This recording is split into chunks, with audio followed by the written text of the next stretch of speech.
Let's go to Deuteronomy, the 28th chapter.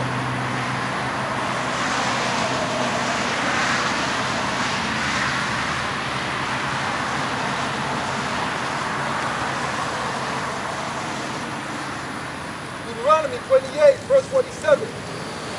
This is what happened.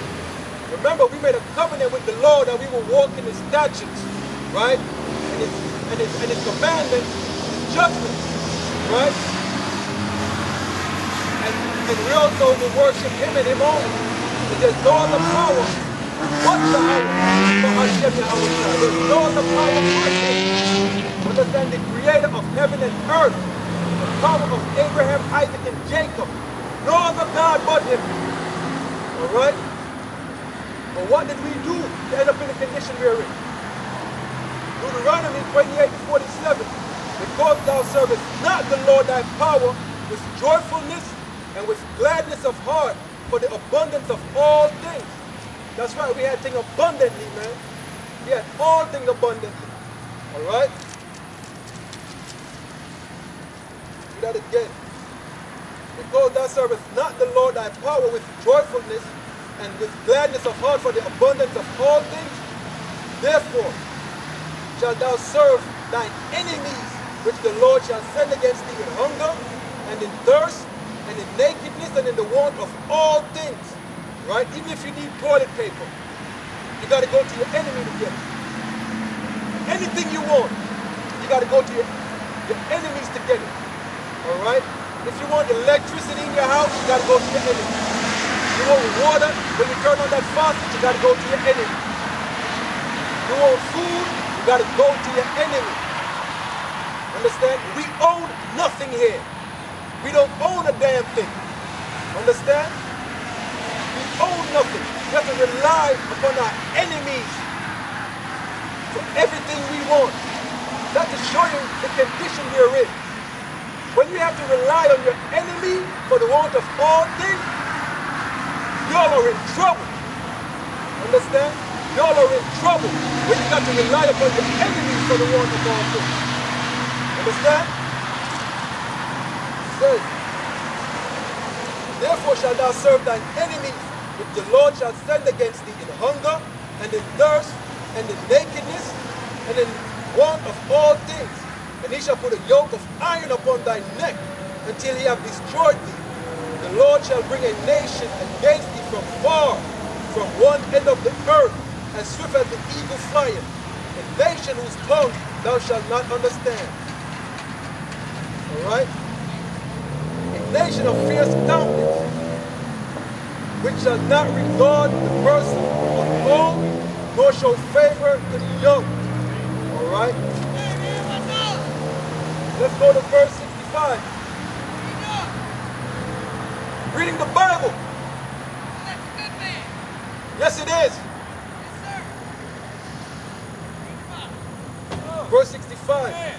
Right. And among these nations thou shalt find no ease, neither shall the sole of thy foot have rest. But the Lord shall give thee a trembling heart, a failing eyes, and sorrow of mind. And thy life shall hang in doubt before thee, and thou shalt fear day and night, and shall have no assurance of thy life. We shall have no assurance of our life, and that's why we're here. We're not captivity. What did it say, man? All right? All right. Let's go to Baruch 3 and 8.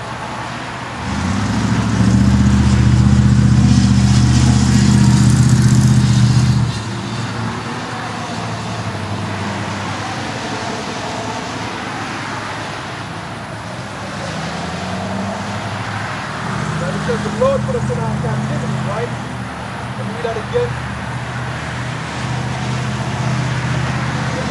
And among these nations thou shalt not find no ease. This is Deuteronomy 28 and 65.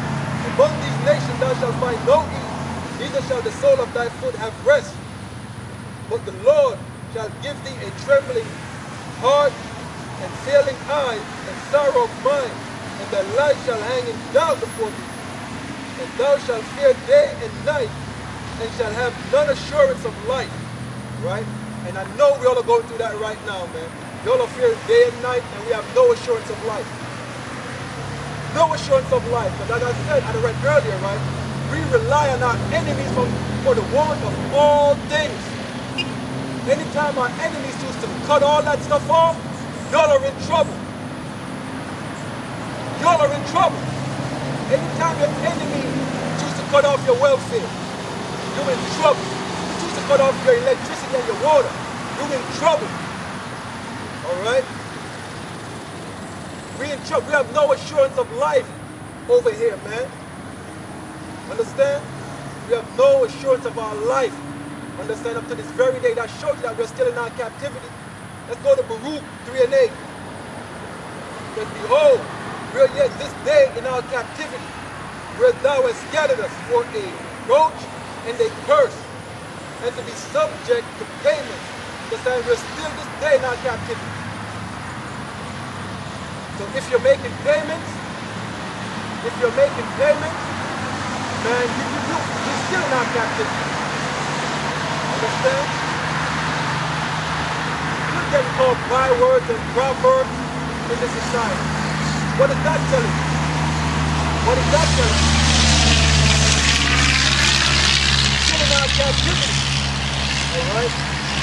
Behold, we are yet this day in our captivity, where thou hast scattered us for a reproach and a curse, and to be subject to payments, according to all the iniquities of our fathers. So because of all the iniquities of our fathers, right, we're subject to this captivity we're in right now. It says, and to be subject to payments according to all the iniquities of our fathers, which departed from the Lord our power. So our forefathers departed from the Lord our power, right? And we are picking up the tab for what they did. Let's go to Lamentations, the 5th chapter.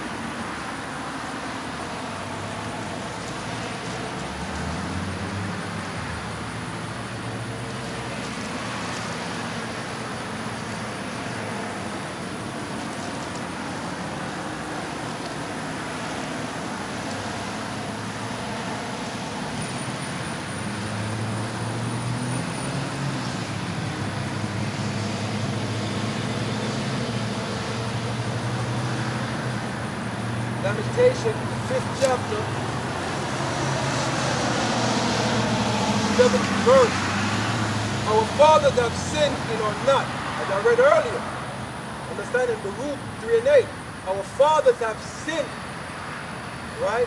They transgressed the Most High's laws, statutes, and commandments, as I read, that we vowed unto the Lord in Deuteronomy, the 26th chapter. All right? Our forefathers sinned. They broke the covenants of the Lord. Right? Our fathers have sinned and are not, and they're not here anymore. They passed on. So our forefathers sinned and passed on, and we have borne their iniquities, right? And we're paying for what they did. See that? We're in this captivity right now because of what our forefathers did back then. Understand? And this is our history, Israel. Like, this is our history. It's documented, man, in the Bible. That's why we're in the condition we're in.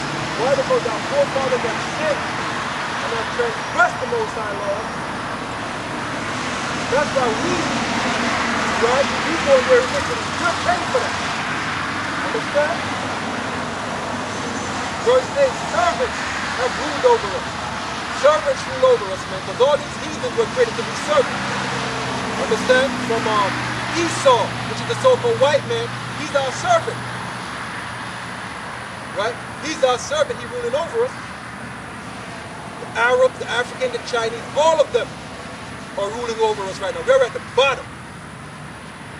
Because our forefathers transgressed, now we're at the bottom.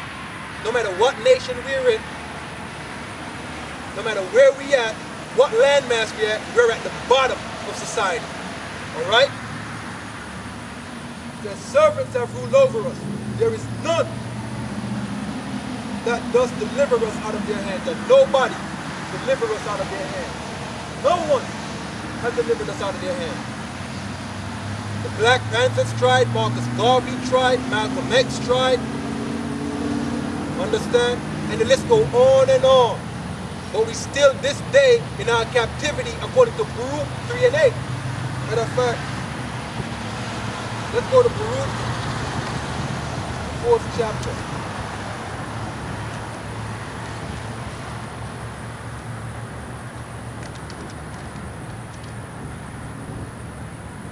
Baruch 4, verse 25. My children, suffer patiently the wrath that is come upon you from the Most High. Right? So we're suffering patiently the wrath which has come upon us from the Most High. Understand? Because what our forefathers did, we're paying for it, man. And we've been suffering for decades, man. Alright? Been suffering for centuries, man.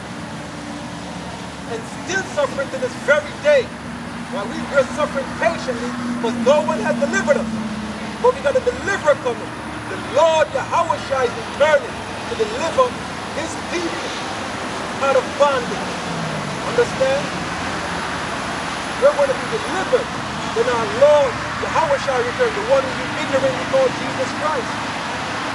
Alright? And read that again. My children, suffer patiently the wrath that has come upon you from the Most High. For thine enemy has persecuted you, and we've been persecuted. No matter what nation we in, those heathen persecute us. To this very day, we're being persecuted. For any nation that we're being persecuted. Over there in the Middle East, in Africa, in Asia, anywhere Israelites are at, we're being persecuted. Alright? But surely thou shalt see his destruction and shalt tread upon his neck. But surely we're going to see these heathen destruction and we're going to tread upon their neck. Every last one of them. Every last one of them. No heathen is escaping their judgment. But we suffered it patiently. Right? We suffer patiently. Especially under this Edomite. Especially under Esau. He put us through hell. Fed our babies to alligators. Right? Castrated the men. Lynched us. Whipped our back. Cut our hands and our legs off. Right? Tie our legs and our arms to horses and have the horses put in 4 different directions. Understand? Just to make an example for another slave not to run away. We suffer those things patiently, man. We have suffered patiently, man. Understand? We suffer these things patiently. Alright? Underneath this Edomite, man. Underneath Esau, man. He put us through hell. Alright, let's go to Lamentations. 4th chapter, 22nd verse. The punishment of thine iniquity is accomplished, O daughter of Zion. The punishment of our iniquity is accomplished. Understand? Remember already now. Amos 3:1. Right? We get punished for our iniquities. Right? Our punishment is up right now. Right? Our punishment, really, we're in the last stages of our punishment. Any second it's about to get up. Alright? Our punishment is accomplished, man. Understand? We suffered patiently. It's accomplished. Alright? The punishment of thy iniquity is accomplished, O daughter of Zion. He will no more carry thee away into captivity. We ain't going to be in captivity no more. Understand? We ain't going to be servants unto these heathens no more. All that has come to an end. Alright? He will visit thine iniquity, O daughter of Edom, and will discover thy sins. He's going to now. Esau, Edomite, your iniquity is going to be visited. If our forefathers sinned, they are not his, but we paid for their iniquity, and we suffered it patiently. Now it's your turn to pay for your iniquity, what your forefathers have done. Alright? Yeah, now it's your turn to pay for what your forefathers have done. Understand? Let's go to Isaiah.